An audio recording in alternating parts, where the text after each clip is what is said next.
Welcome to the 2022 Virginia Festival of the Book, presenting a school visit with Laura Gao. I'm Sarah Lawson, Associate Director of the Virginia Center for the Book, a program of Virginia Humanities. Thanks for joining us. A couple notes before we begin. Please share your questions for the author using the Q&A tab on Zoom, and we will get to as many as possible at the end of today's event. This event has optional closed captioning, which you can turn on and customize at any time with the closed captions button at the bottom of your window. Also, if you'd like to rewatch this event later, it will be available along with other videos from festival speakers at vabook.org/watch. Now, I'm pleased to introduce today's featured author. Laura Gao, author and artist of Messy Roots, was born in Wuhan, China, and grew up near Dallas, Texas. Their work has been featured in NPR, HuffPost, and most notably, Their Parents' Fridge. As a queer Chinese American, Gao strives to empower young readers to live unapologetically loud. In their graphic memoir, Laura illustrates their coming of age. After spending their early years in Wuhan, China, riding water buffaloes and devouring stinky tofu, Laura immigrated to Texas, where their hometown is as foreign as Mars, at least until 2020, when COVID-19 makes Wuhan a household name. Insightful, original, and hilarious, toggling seamlessly between past and present China and America, Gao's debut is a tour de force of graphic storytelling. Laura, welcome. Thank you so much for being here. Take it away. Awesome. Thank you so much for that wonderful introduction, Sarah. I'm super stoked to talk to everyone here. So I know obviously Zoom school isn't super fun, but I will try to keep this as entertaining as possible. Let me share the presentation.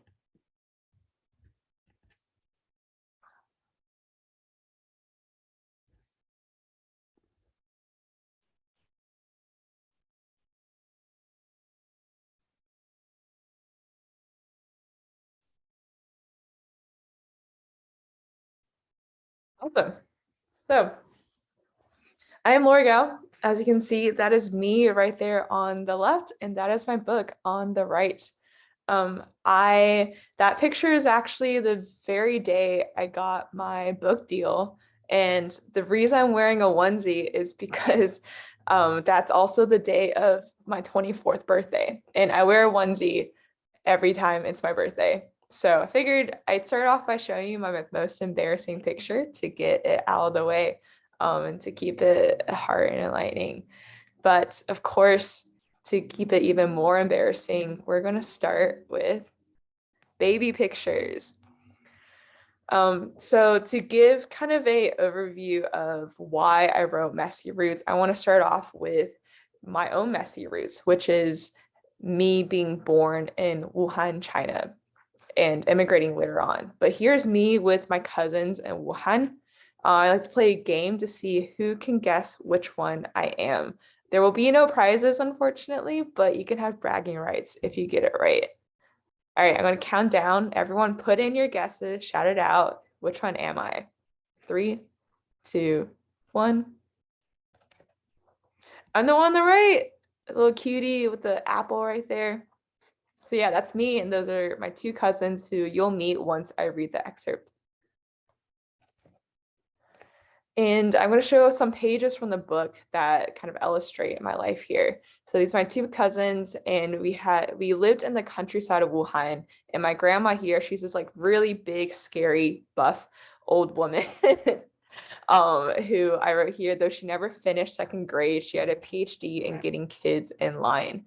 And we always got in trouble because of that. And Wuhan was this beautiful, amazing place I loved so much when I was growing up there. It had these beautiful landmarks, like on the left here, Huanghelou, which is the Yellow Crane Tower. And then on the right here, there's the Changa, which is the Yangtze River skyline. And there's all this amazing street food. Some of my favorites here are shown. On the left is doupi, which is sticky rice that has bits and pieces of veggies and meat that are wrapped in tofu skin and fried on this giant wok. And on the right is hot and dry noodles, which is mian. And this is noodles that are put in this sesame paste, and you can put pickled veggies on top and some little crumbs of pork, and it is absolutely delicious. And for all of you history buffs out there, Wuhan was also a really important spot for in Chinese history that a lot of people didn't really know about before the pandemic. It was a spot of the Wuchang uprising, which helped establish modern China in 1911 and overthrow the Qing dynasty. And then during the Sino-Japanese War in 1937, Wuhan actually became the de facto capital for a little bit when Beijing was taken over. But of course, the Wuhan that everyone sort of knows today is due to the pandemic. And unfortunately, there's been a huge rise in anti-Asian hate crime during this time, as you can see here. And that's actually what kind of sparked me writing my story in this book. It was around April of 2020, and I was in San Francisco. There were news about like people being attacked on the streets. And when I come home and I FaceTime my family, who most of whom are still in Wuhan, they're under strict lockdown. I just felt very helpless. I didn't know what to do about it, but I knew that I had a platform. You know, I had a Twitter, I had an iPad. I love to write and draw. And I decided, you know what, I'm going to take all these emotions that are here in my heart and just put it all out on paper. So I made this comic called The Wuhan I Know, and it talked about some of those like beautiful things about Wuhan that I loved growing up, and also about the racism that I faced when I immigrated later to a small, very conservative and white town in Texas, and the racism that I'm facing now during COVID. And at first I was like, okay, maybe like 5 of my friends will like it, and that's totally fine. But then I never expected the comic to actually go viral. And so as you can see here, this is my Twitter. And yeah, almost overnight, it just went completely viral. I got featured on NPR. I got some amazing press out of it. And so many people came back to me saying how impactful it was for them to see someone tell their own story and to stand up for them. And one of them in particular that I wanted to highlight is this young Asian American mother who she writes here. I have 2 beautiful Chinese daughters, and I'm so grateful for your work. Thank you. And I asked, did you show this to your daughters too? And she responds, yes, your work has helped them to talk and express how they are feeling and to feel pride in their birth country. China will always have a special place in their hearts. Thank you so much for helping give them a voice. And I was so touched by this that we ended up talking more further, and she asked if I was writing anything else about my story. And that's actually how Messy Roots got started. Was I wanted to tell this journey of transformation for me to become proud of who I am as a Chinese American immigrant and also as a queer person of color.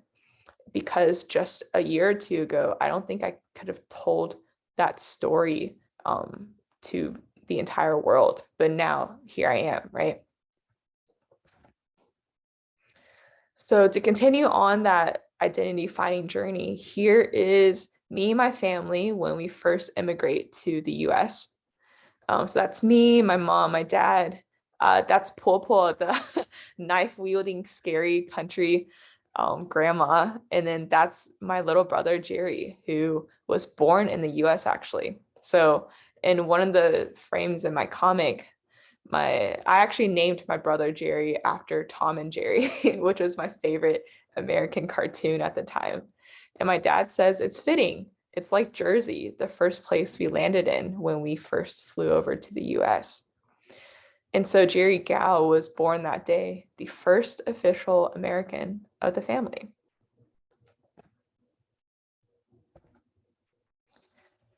And then I'm growing up, I'm going to middle school and high school in this very small town called Capel. And as you can see here with the friends I made, I am the only really like person of color in the group. The school and the community was quite conservative. It was definitely very white dominant and religious. And as someone who was closeted and very confused about her sexual identity and her racial identity, it was not a fun time. And so here's a page from the book where someone says new chink in class, which is obviously a bad word and you should not use. Someone says, heard she was a mathlete. What a nerd.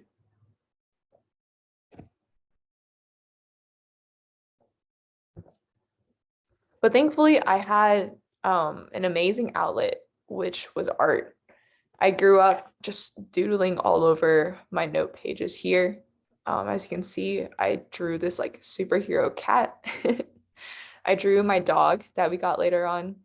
And then this is from high school on the right, which I actually ended up winning a state award for. And I think this, I put in my book as one of the pieces that kind of represented how I felt on the outside versus how people saw me. I'm sorry, how I felt on the inside versus how people saw me on the outside.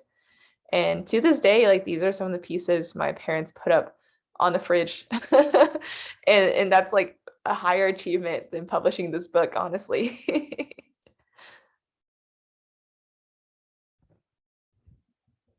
And another outlet I had was basketball. I played on the school team. I played partly because I wanted to like turn away from that Asian nerd stereotype, but I ended up really loving basketball. And here's a page on the right here that says, the varsity girls had an aura of coolness that I envied. Every game day, they walked through the halls like they owned the place. I daydream about us in slow-mo, hair falling effortlessly over our shoulders while boys admire from their lockers. Remember the Name by Fort Minor blasting in the background. I wasn't there yet, but making the freshman team wasn't bad for a former mathlete, right? I proved I deserved a spot in the locker room, and I plan to keep it that way.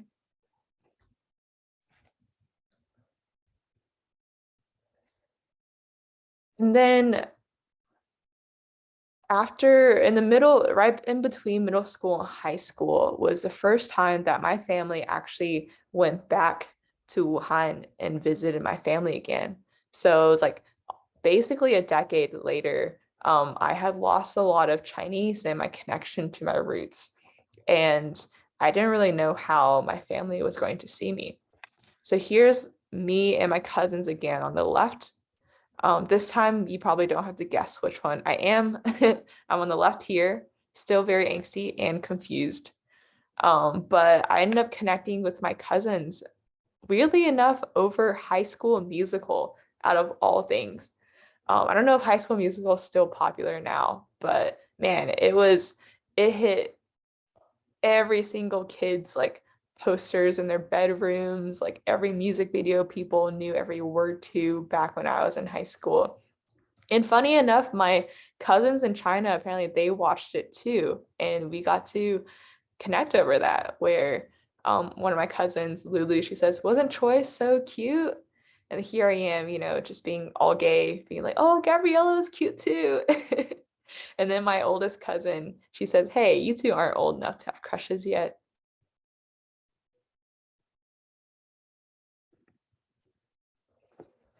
And thankfully, I was able to get out of that kind of suffocating environment in that small town in Coppell after high school when I got to college at the University of Pennsylvania in Philadelphia. And that was the very first environment in which I was around so many other Asian Americans and so many other queer folks too. As you can see on the left, this is me and my roommates that I lived with. They were all Asian. Some of them were Asians from Asia, and some of them were Asians who also grew up here in the States. And it was such a transformative experience to see all these different backgrounds and these different cultural stories that they had about their own Asianness.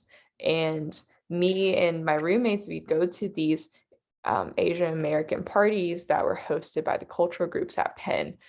And at first I was very nervous because I felt really out of place. I was like, oh man, am I like actually too white to be here? Like, what will people think? Will people judge me for not really understanding my own Asianness? Because growing up, I was in a place in which being different was not celebrated. So I had to push that down. And so here's my roommate Yejin here saying, well, the best cure is to meet new people. And on the left and on the right, you get, Asians from Asia talking in Chinese, and then you have Asian Americans who are kind of talking in English.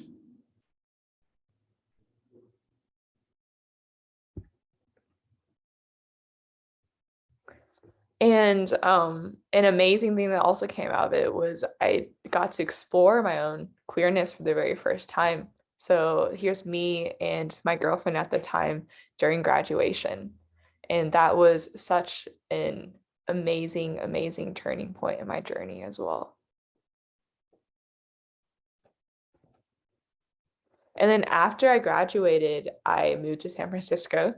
I worked at a tech company, and I and my roommates decided, hey, like, we're finally in a place that really accepts us for who we are. It's diverse, both culturally and for like sexual and gender identity, and we're going to just live our life. And so obviously then it comes full circle to COVID and how that affected the way, I saw my Asianness and with all the anti-Asian hate going on. But I wanted to end on this last panel, which I used messy roots and during, the process of writing the book to reflect over my journey again and be able to take full pride. And that's kind of the story I want for everyone else out there too, where to this day, like, I'm still figuring out my identity.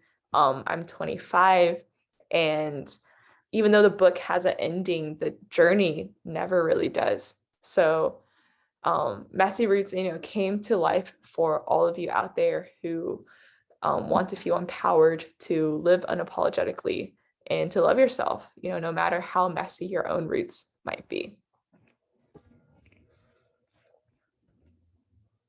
Sweet. So now I'm going to read a excerpt from the book for y'all.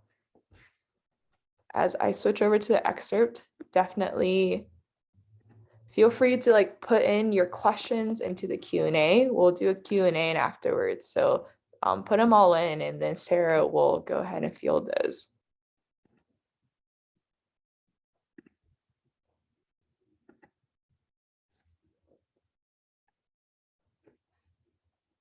Awesome. So this is a never before seen excerpt from the book. So y'all actually get very first access, which is cool, before the book comes out next week. This is a chapter from the middle of the book, and it talks about the very first time that I go to Wuhan right before high school. So this is chapter 6, The Wuhan I Knew. And I start off with this folktale here about Changa on the moon. My favorite Chinese folktale is Changa and her guardian rabbit on the moon. Changa once lived on Earth with her lover Ho Yi, an archer who saved humanity from burning up by shooting down 9 sun spirits. For his deed, the gods gifted Ho Yi the elixir of immortality. Honey, did you see that? No, but have you seen this cat painting? One day, to stop someone from stealing the elixir, Changa sacrificed herself and drank it, causing her body to fly up into the heavens. To stay close to her love, she decided to land on the moon.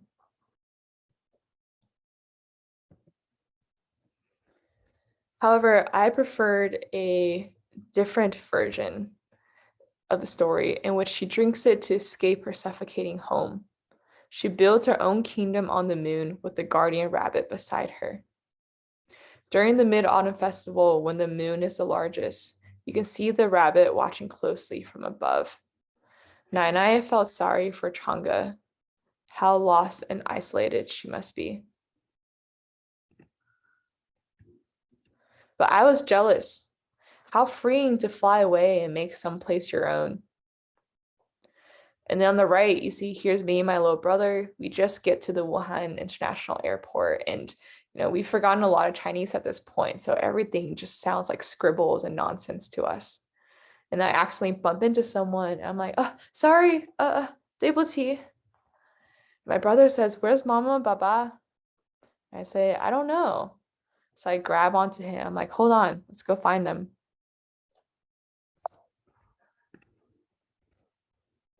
And then we see my mom and dad here poking out, and we're doing everything we can to kind of wrangle out the crowd. And suddenly we're like, oh, who's this? And it turns out to be my mom's family. So here's a little rundown of my mom's family. On the top is my Ye and Nai, who are my grandpa here and my grandma. On the bottom left, there's big uncle, big aunt, and their son, Niang Niang, who's our older cousin. And on the right is little uncle, little aunt, and Bean, who's our younger cousin. So we arrive at my grandparents' apartment. We're like, yeah, Nai. My Nai, she hugs us. She's like, you must be so hungry. Come on in. Which is such a classic Asian grandmother mood to be like, oh, have food, please, please. So we all have dinner, and my mom's like, Baba, your egg rolls are perfect. A few of mine always break. My yaya says, maybe you're stuffing too much in. I'll show you later. And big aunt, she's always bragging like, oh, new perm, don't I look a decade younger? And big uncle, he sees me eating the Chinese food. He's like, oh, I didn't expect Yang Yang to like Chinese food, because he's like, oh, she grew up in the States, right? But then my mom says, oh, I make this food every day. Only Jerry is picky. And Jerry, since he grew up, he was born in the States, and he never actually liked Chinese food. He always preferred to have American food like pizza and burgers. And my big aunt, she gets up to my face. She's like, do you understand what I'm saying? And I'm like, come on. Yes, I understand, big aunt. And they all start, telling all these stories about me when I was younger. They're like, oh, we sang nursery rhymes together. Do you remember them? She still has the same chubby cheeks, but so much more quiet. And I'm annoyed. Like, I wish I could answer everything like Lil Yang Yang would. Did they get their hopes up that I'd still be like her? Did they like her better? And here's me grabbing little me from one of the pages in the beginning. And I pull her over from this memory to present day. I'm like, here, you can take this one. Was this really my home anymore? I thought coming here meant I didn't have to explain myself like I did back in Texas.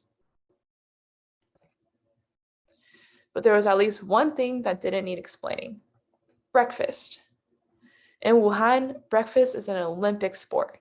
There's even a unique verb for it in the Wuhanese dialect, which is, and I'm going to say this in the dialect since I'm still fluent in the dialect, it's 国照. So I'm going to take this as a little activity, teach y'all a little Wuhanese dialect here. If everyone can kind of channel your inner Wuhanese energy and repeat after me. So this is 国照, which is let's have breakfast, or want to have breakfast, just anything to do with breakfast. People love breakfast in Wuhan. And you say 国照, and you gotta Wuhanese people, the way we speak, it's almost like a really angry old Chinese man. It's everyone's always kind of yelling at each other for some reason. So just channel that spirit, that old angry Chinese man. Be like 国照. All right, ready? We're gonna try it again. Ready? And 国照. Awesome. So you learned some Wuhanese today. Little uncle's family took us kids out on a street food tour. And so here's some of the street food I showed y'all earlier. So we have the rogamian here, hot and dry noodles and sesame paste. We have the doupi, which is fried sticky rice and meat wrapped in bean skin. Here's nomi baoyou tiao. And I'm going to say this in the Wuhanese dialect for everyone. And so this is the fried dough wrapped in sticky rice. On the bottom right, we have yabozi, spicy duck neck.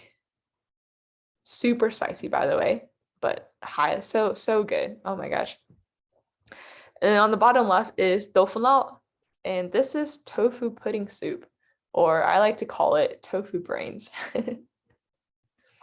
And on the right, my brother sees a Chinese Pizza Hut. He's like, "What? There's Pizza Hut here?"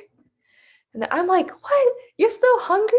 Don't get pizza when we're in freaking China." And our cousin Yang Yang, he's like, don't worry, I'll buy him some." I'm like, "Fine, I'm gonna go buy a drink." And if you haven't noticed already, anything that's in the blue outline is assumed to be spoken in Chinese, and everything in the black outline is assumed to be spoken in English. So I go to this little cafe. Everyone's, speaking Chinese. I don't understand. And I point to, a drink. I'm like, "Oh, 我要这个," which means I want that one. He's like, "Okay, with something or something." I'm like, what?" It's like, "Something or something." And I realize I'm like, I don't know what he's saying. And I start to get really nervous. I get anxious. I think people in the cafe are staring and talking about us, and I'm starting to sweat. And finally he's like, "Never mind." He just puts the drink down. He's like, "Okay, how's this?" I immediately just like slap down the money, get the change, jab in my straw, and I just get out of there, just like run off. And I'm shaking, like, oh my gosh, that was the scariest thing I've ever had to do. If anyone's, like enters a country where you're not familiar with the language, I'm sure you can relate to this. There are a lot of Chinese things I didn't understand. On left here, it's my big aunt being like, "Yang Yang, take this." And she gives us a home ball, which is a red packet of money that you give to kids. My mom, she's like, "Chop," like, "No, we refuse." And this is because, like parents always like have to refuse every single gift, no matter how much your relatives try to give you that gift. In the middle, here's my aunt and my mom arguing over the bill. They're both like, "No, I'm paying." They're about to like get into a UFC fight over it. And me and my brother like, "Oh my gosh." And on the right, my brother and I are trying to get ice cream, but we find out the only flavors they have are red bean and green bean. My brother's like, "Why? Why are there beans in ice cream?" By the way, ended up being amazing flavors. Highly recommend. However, some things were universal. And here's me, my brother, and my cousin. We're all cheering for Yao Ming on the Rockets. It's like the unstoppable Yao Ming slams it down for the Rockets. And our last night in the city, we took a ferry down the Yangtze River. So remember the Changjiang River that I showed y'all with the skyline? Skyscrapers and rows of illuminated bridges formed a stunning light show, rivaling the stars above. My Chinese essay did not do this spectacle justice. "Wow, were these here when you were a kid, Mom?" "Some of them. A few are new. They've been building them ever since I was a kid. They're as beautiful as I remember back then." Here's a beautiful night and lit up bridge and the skyline in the back.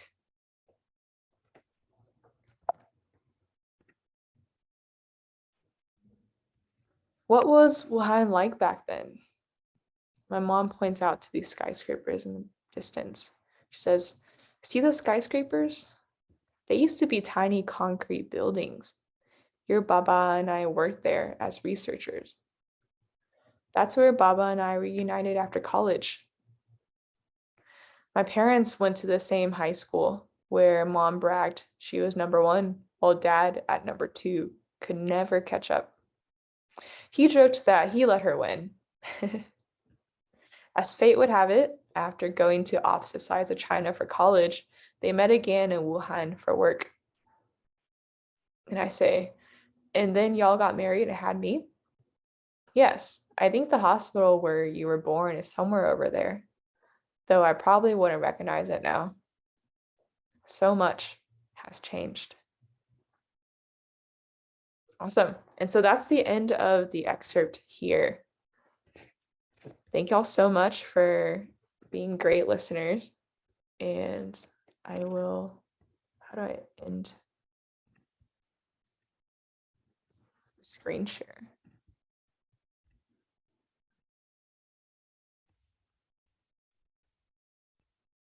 There we go. Awesome. So now I'll open it up to any questions that y'all have. Thank you, Laura. That was wonderful. And the reading was just fantastic. It's so exciting to get to see that kind of behind the scenes. And I hope everyone at school enjoyed it as well. We have a couple questions, but if you have not entered yours in, please go ahead and either type them in the chat or in the Q&A if you're watching live. One question was, what was the most surprising part of writing your memoir and writing this book? Surprising part. I guess just learning so much more about myself as I was researching for the book. Like I went home for a little bit and I was going through our old, my old journal diaries, our old pictures, and like talking to my parents about some of these memories I had. And there was so much that I didn't know as a kid that my parents had more context over. And that was really cool. It was almost like therapy 2.0 to unwrap everything. Like for example, one scene I write in is that every Christmas my dad would be really on edge and he'd blow up over the smallest things. And I always just thought it was because he's always had like anger and management issues. I didn't know what was going on. But then later on, when I was researching the book and talking to him, it turns out that he was always really stressed because every Christmas is when his company would announce layoffs. And if he got laid off, then that meant since we weren't citizens yet, that we would have to leave the US and go back to China. And he was so worried about that. That's why he was stressed out. And that's actually another scene I write into the book after I learned about it. And so that was a really cool experience. That's amazing. How does your family feel about the book? Do they feel like it's what was their reaction? Yeah, so none of them have read it yet because I want to keep it more of a surprise, but I showed my family in China some pictures of like the pages that they were featured in, and they absolutely loved it. They're like, wow, like here's us in the cartoon form. And Wuhan's like not really written about much. And so they thought it was cool to just kind of see their hometown be represented. My grandpa in particular, the one from the countryside, I think, because everyone else from that side of the family is all just farmers. And so he was just really proud that there was like an artist in the family. Like he would always tell me that whenever I FaceTimed him. That's so cool. Okay, another question from an attendee. How long did it take you to write the book? And did you always like to write, or was that something that developed over time? So I started writing May of 2020, and writing wise it probably took about like 6 months, and maybe with edits a bit longer than that. It took a lot longer to draw the book. Drawing was almost a year, so in total it took around like a year and a half ish. And for writing, I actually didn't do much writing growing up. I know a lot of authors do, and I think it's always great to be writing, but growing up, I did a lot more drawing than writing. And I loved reading books, both graphic novels and prose books. And so I think that got me at least into storytelling. And then the writing part was just something that like I learned and kind of like started to grow naturally as I was writing this book. Very cool. And the art that you showed, it looks like the styles that you've created in the past are kind of different from graphic novel styles. So I'm curious, like, is this your first graphic novel, graphic memoir, or had you done things in that style before? This is my very first graphic novel, yeah. Everything else before has been like very short web comics. And so this style, I explicitly went in wanting to um, kind of pay homage to some of my favorite artists from both Eastern and Western backgrounds. And so there are some styles that you can kind of see from manga. And I read a ton of manga growing up. And so took a lot of cues from that. And then I did read a decent amount of like Western graphic novels too. And from those, I like the storytelling aspect. So I kind of inputted that into the style. Very cool. All right, we have another question.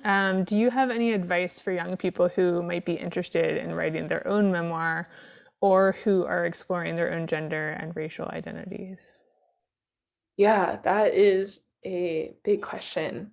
For the first part, I'll answer them separately. The first part about writing your own memoir, I think that is always a great thing to do. And doesn't have to be as official as something like this. You know, if for anyone that keeps a journal or a diary, which I did for a little bit at middle school, like that's basically writing your memoir, right? You're just writing down what's happening in the day and like reflecting about yourself. So I think always like, you know, if you like doing that, keep that up. And who knows, maybe one day you want to publicly tell that story and then you'll have your memories for it. I think it's always great to, as you start, if anyone's like an artist out there too and wanting to start kind of sharing your art and getting your work out there, it can be very scary that very first time you post because you're afraid of like, oh, what if no one likes it? You know, what if people call me out on drawing this eye kind of weird? And I think that's totally fine. I always remind people that it's always better to post incomplete and incomplete work than to not post at all.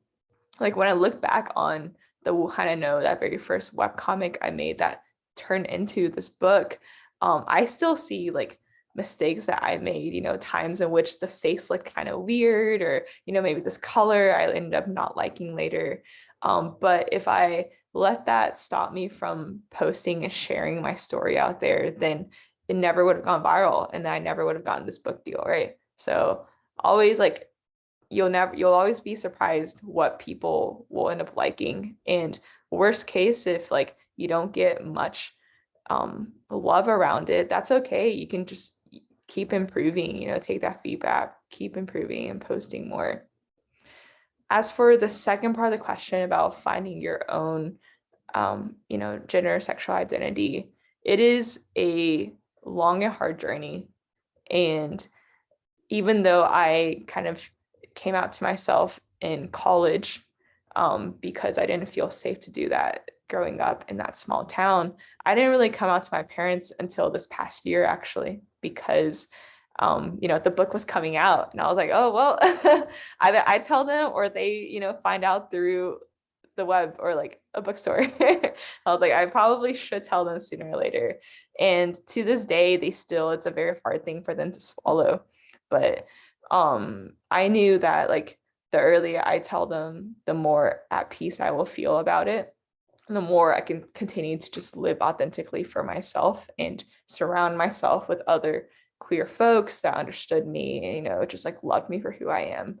And so it's never a race. Like, don't ever feel like you have to do something before a certain time. You know, I've taken my sweet 25 years to do this. And yeah, you should feel free to always do it at your own pace. Wonderful, thank you. And that your discussion of family and kind of the small town vibes that you had in Texas segues nicely to another question that we have from a student. If you could, would you change your time in Texas? They say, I know that some things were hard, like getting made fun of, but was there anything that you really enjoyed or maybe that gave you inspiration? It's a good question. I never would change parts of my life because everything that's happened up to my point, I very fiercely believe that's made me who I am today, and it's made me stronger and like more confident and just like more loving of myself.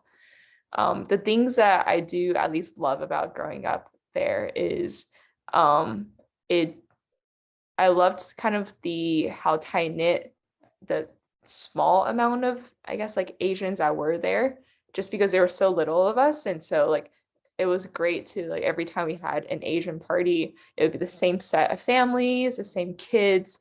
These were kids that, you know, I grew up with essentially, and they became my brothers and sisters.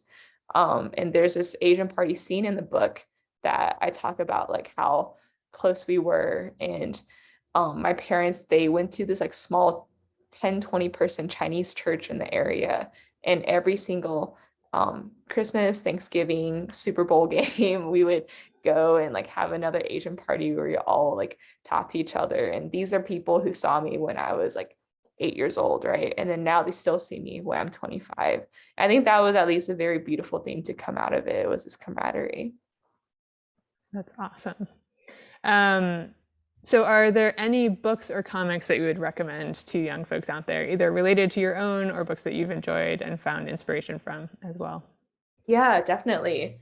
For graphic novels, so some of the books that end up inspiring this one are there's one called I Was Their American Dream by Malaka Gharib. And that book, amazing. She's a Filipino Egyptian immigrant, and she kind of talks about her own experience growing up in Cerritos, California. And it's also super hilarious, like this dying the whole time as I was reading it. And so it's a great, great graphic memoir. Another one I recommend is Tilly Walden's books. All of her books are fantastic, but the one that really inspired me was Spinning.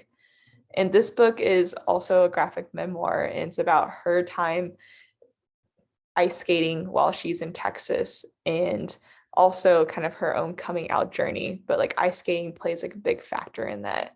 And that book really inspired me because I was the very first, not only the very first graphic memoir I read, but also the very first book that had a queer female character that I related so hard to. So I think those two books have been amazing that are kind of like related to mine. Excellent. So we have one more question. If anyone wants to add a final question, please do so now. But how are you planning to celebrate your book coming out? Ooh, hopefully a lot of cake. Yeah, a lot of cake, good friends. I'm hosting like a outdoor kind of launch party here in San Francisco. So I'm super excited to celebrate with some folks. I have friends kind of flying in from different parts of the country to celebrate with me. So super grateful. Yeah, if anyone is tuning in from the Bay Area and is interested, like everything's kind of on my website or on my Twitter, feel free to like, yeah, come on over, say hi. It'll be great. I can sign your book. Hopefully there'll be a lot of cake. Yeah. Awesome. Well, thank you, Laura. And you can also see Laura at the upcoming Virginia Festival of the Book in an event. But unfortunately, it is time for us to wrap this event up. So thank you again, Laura, for taking part in this and talking about your life and your book and your work with all of us. Thank you to everyone who tuned in as well. You can visit vabook.org to explore our full schedule of upcoming festival events, including Laura's, which will be taking place later this month in March 2022. Thank you again, and good luck with the book launch, Laura. Thank you so much. Yeah, thanks. Thanks.